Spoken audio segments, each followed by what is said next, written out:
Thank you all for being here to talk about In the Summers. Alessandra, I thought I would start with you to ask about what personal story is behind, if there is one, if it was behind the writing and directing of the movie. As someone who's spent a lot of time in the American Southwest, I felt like it really captured the ennui and the boredom and all of that, and the beauty and all of the things that come with it. Yeah, I mean, it's loosely based on the summers I spent with my father, my sister and I, and the story came about just my dad passed away many years ago now, and we were just trying to recall our memories, and the story just kind of came in that structure. But I chose the Southwest because I wanted a space that kind of encapsulated every part we lived in, which was like hot Florida, beautiful mountains, and also for it to feel really Latin. Yeah, I mean, and I like this motif of the pool that gets like grosser and then it's eventually empty and dried out. I guess Sasha and Leo, I wondered if you two, did you have a lot of interaction with the younger versions of yourselves? Yeah, I love them. They are they're the true stars of this film. I agree. I mean, they're the heart. They really kept us going. They were the joy. I mean, they made us all bracelets. Yeah. It was so much love, so much joy from them. Do we get to see them? Yeah. Yes, I that's can't wait to see them. I'm so happy they're here. Yes, but they were beautiful, and we loved spending time with them, right? Yeah, totally. And something that was really cool was that they shot the scenes with the younger siblings first, and so we were able to watch some of that footage and get an understanding of, okay, what are they doing with their bodies? Like, especially the actress who plays Middle Violeta, like, she's at this time in her life where she's awkward and insecure and covering a bit of her body through fear and insecurity that I think a lot of us can relate to from early teens. And so being able to take that as a seed of inspiration to build on, I've never had that opportunity as an actor to play something that is real that I can see in front of me and then develop from it. And so that was really inspiring, and they're just they're so natural they're just... You know what's wild? So I actually didn't get a chance to see a lot of the footage. I was kind of in the opposite spectrum because I wasn't on set that much because I was working. But when I saw the film, it looked as if we knew each other. It felt so. I was so surprised because I was like, wow, we never really got to interact or be like, or say, I move this way or I do this way, or I wanted to see the footage, but it was like it wasn't that you guys weren't providing it, but it was just happening so fast. And what I think is remarkable and really beautiful is that you did a wonderful job and everything came in so naturally where it felt so effortless. Mm-hmm. And it surprised me as an actor who overthinks, who wants to extra prepare, who wants, and I had to trust the process. And it was really beautiful. Yeah, I mean, to that point, if you want to speak to your kind of the directing style that emerged out of you, Alessandra, in terms of how much space are you giving to actors, and especially working with young kids who some of them may need more direction than others, or some of them just intuit it, naturally without that kind of guidance. Yeah, I would say working with the youngers was one of my favorite things. They're so natural, they're so prepared. I loved that, but I think my directing style is very instinctual, so I kind of read the person. I was like, okay, and we work things together, but I vibe with whatever's happening. But for me, it was really important for the youngers, especially to have a really good vibe with Renee. So we scheduled them to have activities together to get to know each other, so it felt like a family. I didn't want it to feel like strangers meeting on set for the first time. That was important to me. Renee, I believe this is like the first time I've seen you in like a narrative acting kind of performance. So. How did you end up getting cast in the film, and what did you do to sort of activate this different kind of muscle for acting in front of a camera? So I'm writing a movie with Alex Tinelaris. He wrote Birdman, and he's one of the producers of the film, and he invited me, and at first I was like, I don't know, and then I said yeah, because I thought that the movie wasn't gonna be made, but then they worked so hard and they made it happen. And they called me and we're gonna make the movie. And say, okay. So I had to get prepared, and I was worried at the beginning because I've never acted before. But I called two acting coaches that they were amazing, Heidi and Johnny, and they helped me a lot through the process.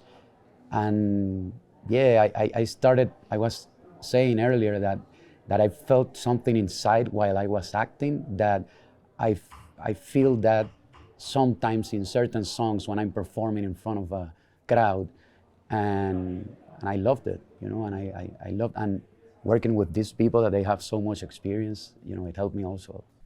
Leslie, you know, you're coming off of much bigger projects, you know, something like In the Heights, you know, Batgirl. What did you learn about yourself as an actor coming onto the set of like a smaller independent film? Did you find that sort of refreshing or strange, or, you know, how did that experience compare to those previous in a bigger studio project? I felt so at home. I have like unbelievable amount of respect for everyone that's sitting here in this room. And so when you get to work with people that you have that much like there's mutual respect in the room, it changes everything. It doesn't matter where you are, it doesn't matter what the budget is, it doesn't matter where you're staying, it doesn't, you know, how hot the room is, it doesn't matter. You're enjoying every moment of it. And so for me, I was very fortunate to be a part of this cast. I came in towards the end of the shoot, but it was beautiful how everyone welcomed me, even though I wasn't there for, you know, the majority of the film. And I'll never forget the first day that I landed in Las Cruces. We were straight, I think Sergio and Lynette picked me up from the airport. We went straight to go meet you where you were eating. Yeah. And we crammed in the car, and René played me just some of what, just so that first night, just so that I could get a feel of what you guys had already shot. He played me some of the dailies, and just having that just understanding of like, yo, you're here. I just want to make sure that you feel like you're a part of this. And I know you're only going to be here for a couple days. You know, that doesn't happen on every set. And that only happens on projects that people really, really care about what they're making. And that I know now that's not every project. And I feel so blessed that I just got to be a part of it.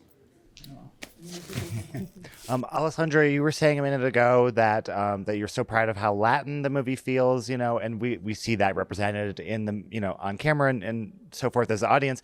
How did that also apply to the crew and everyone that you worked with below the line? I mean, it was so Latin. Everyone I feel like was Latin adjacent or Latin. Like there was a fully bilingual set. Sometimes I didn't even know what language I was talking in, and I'm talking to someone. I was like, do you know Spanish? I don't know. And we were like switching back and forth with René. Like we're constantly going, like giving direction in English and Spanish, and that was beautiful. Like I loved that. I've never been able to be a part of a project that was so bilingual.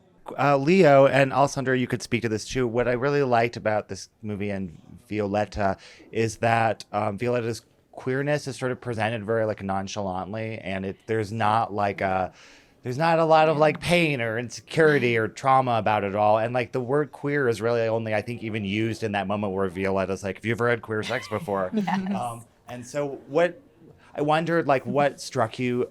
Why was that resonant with you in terms of the script? And like, was there anything that you did with Alessandra to kind of give any input? Because I know you were here last year for Mutt, which was a great trans film. So if you could talk about that. Yeah, I mean, honestly, looking at the film in its completion, it's so refreshing and exciting and inspiring for me to see a story about a Latin family where the dad character actually supports Violetta in whatever way she wants to express herself from day one. The scene when Violetta cuts her hair with her sister, I cry during that part. That's like my part in the movie, because it just feels like, wow, this family doesn't have to make that an issue. You know what I mean? It's just the way that it is. And we see in a lot of Latin culture, there's machismo, queerness isn't as integrated. So it's so cool for it to just be a part of it without needing it to be the main storyline. And then, you know, when I had the opportunity to come on to play the character, I'm a trans masculine person, I'm non-binary, and we talked about it, and I was like, I feel like Violetta on the pages, there's room for this, you know, and we can be sisters, and Violetta can still have their gender identity, and so it was really cool. You know, I've had top surgery, I'm wearing a tank top, I'm doing my thing, and it just isn't talked about, because what we're there to do is connect with one another and build our relationship with our dad, and he really just wants to be our father, and it doesn't even cross his mind. So I don't know, coming from a place of making a movie that was so much about transness to then being able to be in a film where that was a given and just a part of it, it's so cool. I think for me, it's very important to tell both Latin and queer stories where the identity is important, but is not about that. It's not about them being Latin. It's not about them being queer. It's just about them being a family. Yeah, you know, it's interesting. It's like, I guess it's the way I've been trained to watch movies. I expected like the father to have this really like virulent negative reaction or to like be wary of it somehow, and it's like not a thing. And the which I thought mom, was cool. if anything, the mom is the one that's upset, and Right. he's like He's defending. defending. Right. He's like, she can do whatever she wants with her hair. Come on, what the fuck? Yes. You know, like that's amazing. And on top of it, I think it looks That's dope. like what it was like. I love that line. Yeah. He said, "Le ve cabrón." I love that. This is kind of just a general question for the group, but you were talking about the set's bilingual. We've got kids in some part of the movie, and then you know, you're not sharing scenes with everyone you're on. I mean, the set sounds like there's a lot of moving pieces to it. Is there some guiding principle that you use to sort of stay organized throughout all of that? We had a really good AD. Yeah, Facts. she got it together, and the schedule was tight, and yeah, we just did our best to stay on schedule. Yeah, Which but I have to say, it was my first time working with a female AD, and I loved it. she was fantastic. The set was, again, queer, Latin, filled with women leading the reins. It was a beautiful, beautiful, beautiful experience, and it was so inclusive, and it felt so safe. It was just so much love. I do have to say, Leslie, to the point where, you know, you walk on set and you bring joy. You're everywhere. just a light. You're She just a brings light. light and easy, it's peace family. and family. Thank you, friend.